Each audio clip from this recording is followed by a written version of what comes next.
Hello and welcome once again to the Waters and Stanton video channel. My name's Peter Waters and my ham radio call sign is Golf 3 Oscar Juliet Victor. I'm glad you could join me. Sometimes I do videos which are not directly related to ham radio, and this is another one, but stay with me because although this is not directly related to ham radio, I'm sure that it affects a lot of ham radio enthusiasts. Now let me tell you why I'm doing this video. I was watching the BBC programme Click a few days ago, and it's a programme that covers all the latest technology and so forth and ideas, and it's quite an interesting programme. And it highlighted a lady that had a visual impairment.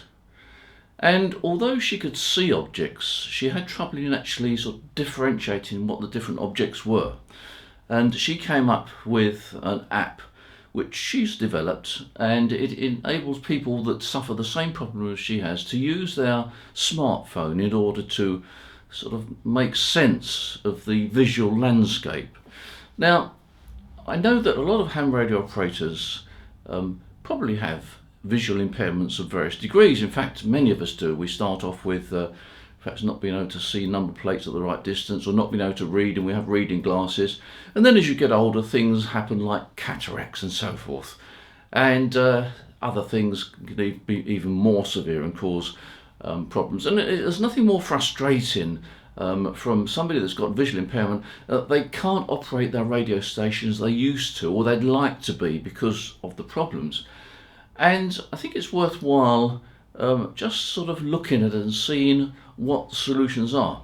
Now, first of all, let me explain. I do come to this subject with a fair amount of experience as a sufferer. My first visit to Moorfields Eye Hospital in London was when I was 18 years old, and that means it was 62 years ago. And I've got lots and lots of praise for the doctors and surgeons at Moorfield Hospital. I've had 3 corneal transplants, I've had laser treatment, I've had cataract operations, I've had a lens implant, I've had central serous retinopathy, which is basically hemorrhage on the retina and so forth, and it's been quite a battle. So I can empathise with those that have that sort of problem, because it does cause problems. And I have to say that occasionally you may see a spelling mistake on this channel, and it's because I struggle in recent years to read. It's a peculiar problem. I'm not going to go into great details of it, but basically there's a little bit of missing in the vision. But you know, there we are. Courtesy of Moorfields, I did at one point qualify to get a flying licence, and I managed to do about 7 or 8 hours solo before I had a hemorrhage, and that was the end of my flying. Anyway, the other thing I want to suggest is that I'm going to give you some ideas of solutions or ways that I've sort of tried to deal with the visual problems. And I'm sure many of you out there have got different problems and you've solved them in different ways. And I thought it would be a great idea if below this video you can come up with suggestions that you have found beneficial to your particular problem. Now, I would try and encourage, I don't want too many sort of comments about I liked the video, it was a good idea. I'm very grateful for that sort of comment, but I don't want to clutter it up. So if you confine your comments to those, if you suffer with a problem and you found a way of dealing with it, because I think it would be great for others to read it and share. Because very often, you know, we go through life and we're told by the medics, you know, well, there's nothing else we can do, we can't fit you with glasses, etc., etc. And then you don't get told that, oh, you do this and do that, that would be beneficial. So I thought it would be a great idea for ham operators to just below this channel come on and say what they've found beneficial. Others can then pile in and read it, and hopefully it'll be helpful. So that's the plan. If you've reached an age where you need reading glasses, what actually happens is the muscles in the eye don't work as well as they used to, and that's, you know, that's not only confined to eyes, of course, but as you get older, the muscles in your eyes don't work so well, and therefore you have trouble in accommodating between distance and close-up, and very often it's the reading that's a problem. You need extra long arms. Well, the simple solution, of course, is reading glasses. Now, you can go to the optician and get reading glasses, nothing wrong with that, but it's very often possible just go to Tesco's or the local chemist and pick up a pair of reading glasses They're not overly expensive, but it does mean to say, because what actually happens with, particularly with reading glasses, you put them down if you forget where you put them, or you've left them somewhere and it's it was in the pub down the road and they're closed now, etc., etc. So it's very convenient to have reading glasses that are not too expensive. Sometimes, of course, you find that one eye is different to the other. Well, there is a way of doing that. If you buy two pairs of reading glasses, one which works that eye and one which works that eye, you can then very often, not always, but very often pop the lens out of one and put it in the other, so you get a pair of reading glasses that works for both eyes. And also, if you want to read small print and you think your vision's okay, but a pair of reading glasses will make it bigger. Pretty simple, isn't it? Another handy item is magnifying glasses. There's plenty of magnifying glasses. Go on to Amazon and you'll find all sorts of magnifying glasses, and they also do little plastic strips. I think you can buy a packet of them, keep it in your wallet. And these plastic strips are magnifiers. So if you're in a restaurant, you can't read the menu, then you get one of these strips out and put it over the menu and you can read it. Alternatively, you keep a magnifying glass in your pocket, or you keep some reading glasses in your pocket, strong reading glasses. If you want to see something really small, then you can get these, what they call loupes.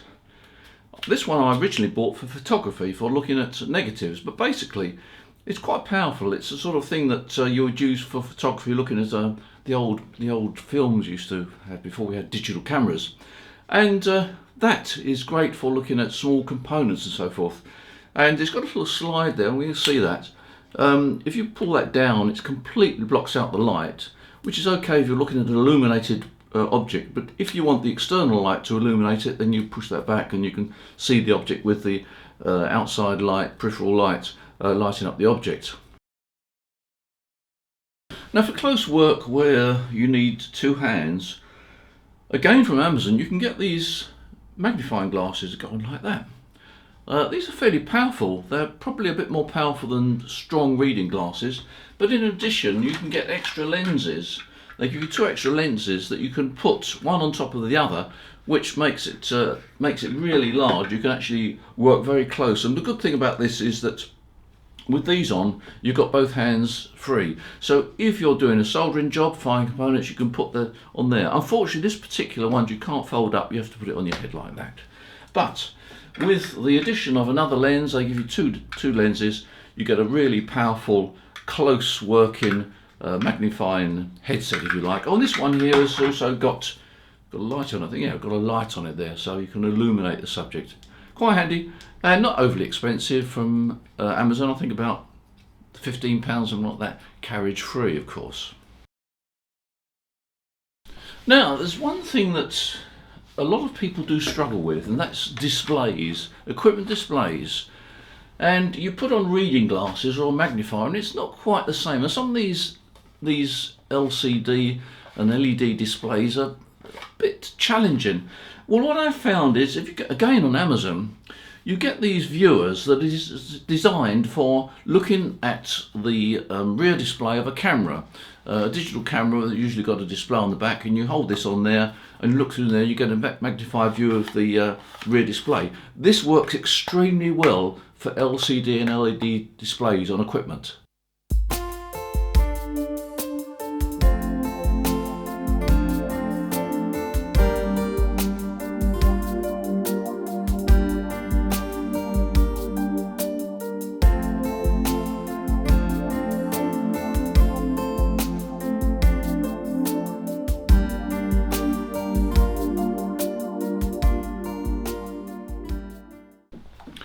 So, available at Amazon and other stores, of course.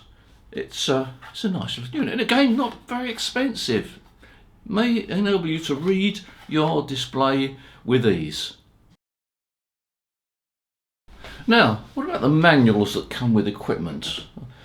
Very often you do still get printed manuals, but even as a printed manual, I prefer to download the manual, and I keep the manuals stored on my iPad. And the good thing I found about that is that it's easier to read, you can enlarge it, It's backlit, so you don't need to operate or work in a well illuminated room in order to read the manual. So I've got the manuals on my iPad here. Just tap on that, it opens. There we are. And if I am still struggling to read it, I can really increase the print like that, and I can look through the manual and find it so much. Even without reading glasses, I can sort of probably manage with that. So keeping your manual on an iPad is great because you can get to it quickly, and if you're struggling to read it, you can enlarge the page. If I get rid of that, no, I can't. There we are. Enlarge the page. Now the other useful thing about manual on the iPad is that usually in the manual there's a display of the front panel, and if you're having trouble in reading the front panel, particularly in a sort of a room which is not particularly light, then you can blow up the display on your iPad and think, okay, your second button from the right is that, and the second button from the left is that, etc, etc. Now let me show you here. This is the manual for the ICOM IC7300, and I have trouble in seeing the controls on the IC7300. Well, I can go into the manual and I can actually enlarge it like that, and I can see the controls. Now if you regularly use that radio and you don't have to keep opening the manual, what you do is you simply take a photograph. You take a photograph of the manual. You then go into your photographs, if I can find it. Where are we here? Somewhere here. There we are. I'm into my photographs now. I've got a photograph of all the controls, and if I still can't see it, I go like that and I can see what that says. Yes, I can just about see it. It says power control and transmit and tune and so forth. And I've got that in my photographs on my iPad. So if I've got a visual problem, I'm not quite sure which button is which, then I've got it easily to hand. Now another tip, have you ever been in a situation where you're trying to find what the connections are behind the equipment and you don't quite know what they are, you can't quite see them, you put your reading glasses on and they fall off your head, etc, etc. And what you can do with a smartphone, or an iPad actually, with a smartphone you can just take a photograph of the back panel of the radio, just put this over the back of the radio, take a photograph of it, and then you can see on the photograph what the various controls and sockets are. And you know, one of the advantages of something like a smartphone, it sees very well in poor illuminated conditions. So even though you might be in a sort of a poorly illuminated room, you'll probably get quite a good picture by just going behind the equipment, taking a photograph of it, and then you immediately see, ah yes, that's where the socket is for the CW key, or for the DC supply, or for the accessory socket. So that's another tip. Take a photograph in awkward places. Sorry, I'll read that again. Take a photograph in a place where you can't actually get to with your eyes, and you'll then be able to see and solve the problem, which socket is which, and just sort of with a feel in the back you say, oh, okay, that's the socket there, and put it in there. Another little tip. Now here's another example how technology can help. If you go onto the apps for smartphones, you'll find there's quite a few apps for magnifiers. They are actually very useful. I've got a magnifier on this phone now, which I can press. The good thing about the magnifier is, first of all, it magnifies. Secondly, it magnifies to a very high degree.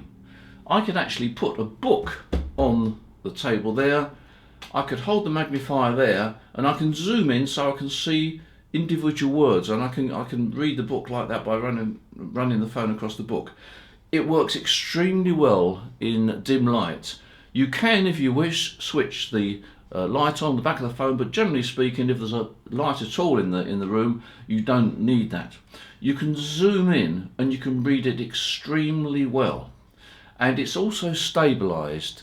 So it means to say that even though the phone might be moving about a bit, the picture is pretty stable. Now I find that great. It's a great asset. You can read, well, I would say you read anything, it depends on what your visual problems are, but basically even if you've got pretty poor sight, you can read the text and so forth, or make out whatever you're looking at. Now, there's macular degeneration, which basically is a lot of loss of vision of the centre of the eye, which is a real problem. I haven't got that. It's one of the things I haven't actually got at the moment. But basically, what actually happens, you can't see what you're looking at, but if you look slightly away, you can see it. Now, if you look slightly away, you can't read it. That's the way the brain works. But what you can do is you can enlarge it sufficiently on the magnifier so that even if you're not looking away, you can probably make out word, or perhaps one or two words, so it does enable you to see things. Now, bear in mind that we're talking about ham radio. We're not talking about reading books at the moment. We're talking about ham radio.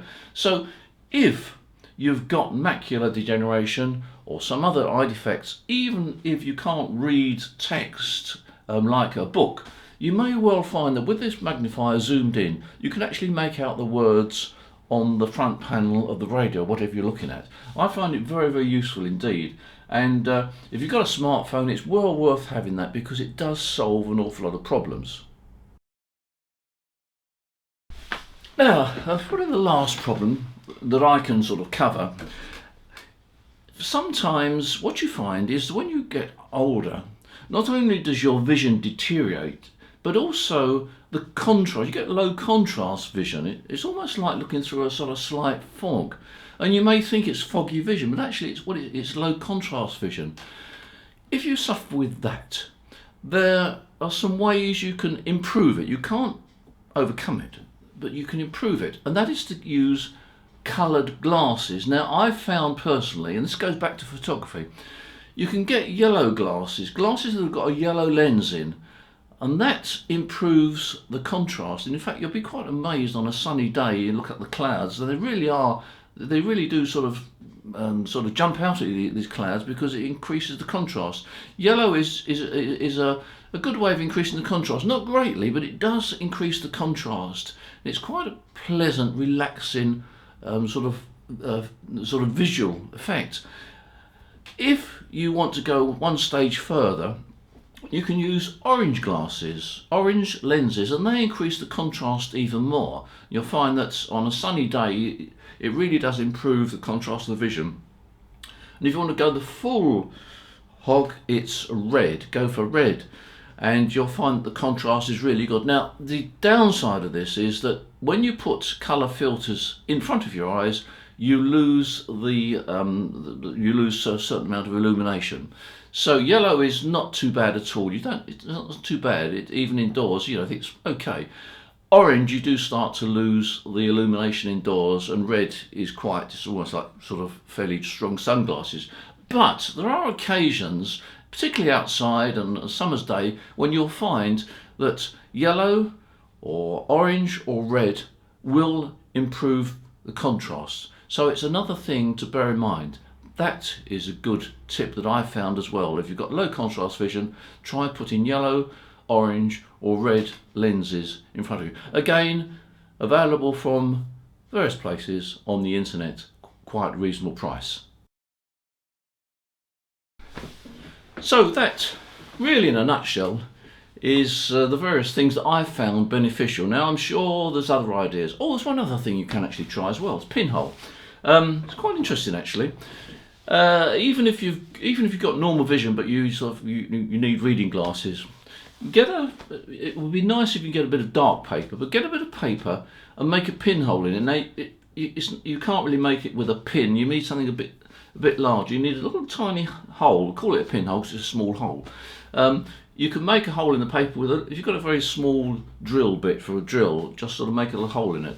Make a little hole and then look through that hole, and I bet that a high proportion of you will find that you've got much improved vision when you look through that pinhole. Generally speaking, it means to say that your vision can be improved with glasses, but it's an interesting experiment. You can do it anytime. Just pick up a bit of paper, make a little tiny hole in it, look through it, and I bet you'll be surprised how the vision improves. It's not practical, but it's an interesting experiment. So there we are. I think that has exhausted all the things that I've found beneficial. Obviously, if you can improve illumination, that was one of the things which one of the surgeons at Moorfields always emphasises. As you get older, just try and improve the illumination. You can get these LED lights. They're very, very cheap now, and they're very, very efficient. Use almost no electricity at all, and they help as well. But I hope that perhaps first of all it's given you some ideas, and secondly perhaps it's triggered other ideas, things that you've found beneficial that I haven't covered. I'm sure there's plenty of things I haven't covered and things you've found beneficial.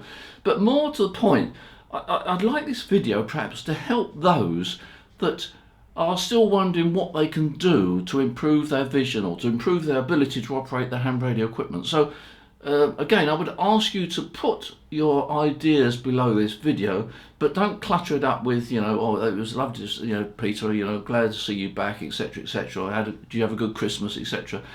Whilst I appreciate all those comments on this particular video, if you can just keep it to things that would be beneficial to others. There we are. So I said it wasn't about ham radio, and it wasn't really about ham radio, was it? But I'm viewing it from the ham radio operator's point of view, where he can't quite see the dials, he can't quite read what the buttons say in that. And if I've helped you, then I hope that it will improve your operating and your enjoyment. And don't forget, of course, that I do appreciate the support you give on this channel. I do appreciate the amount of business you've given us over the years. I say we're up to, it's not, yes, 2023, it's our 50th year, would you believe? Yes, we started business in 1973, yeah, and I was there at the time, I remember that. So thank you for that, and I do appreciate your support. We do try and give you good deals.